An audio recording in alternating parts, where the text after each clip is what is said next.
In sports, Jamaican cricketer Nikita Miller could be standing in his last four-day game in Jamaica. The left-arm spinner was honoured by the Jamaica Cricket Association at the start of his 100th first-class match. Simon Preston has that report.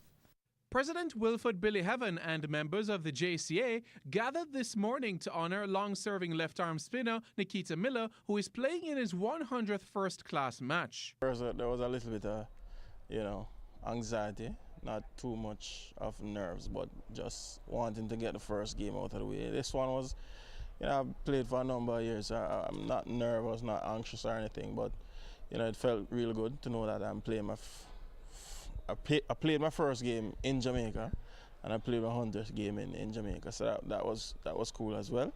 As I played my first game as pro as a coach, and my 100 pro is the coach again. So that's a cool start as well. So that was good. This has been a singular achievement for any player whatsoever in any sport. Nikita has been a stalwart for Jamaica's cricket over the years.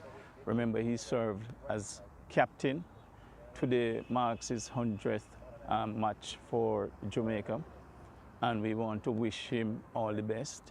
Miller, who gave up the captaincy at the start of the season due to family commitments, has indicated that this could be his last appearance in first-class cricket in Jamaica.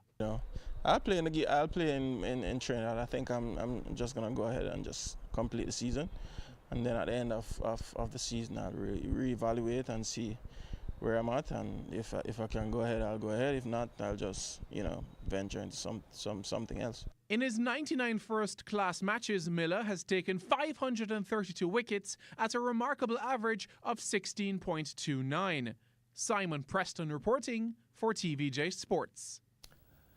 And that's Midday News. I'm Milton Walker. Join us at 7 for primetime news on behalf of the news, sports and production teams. Good afternoon.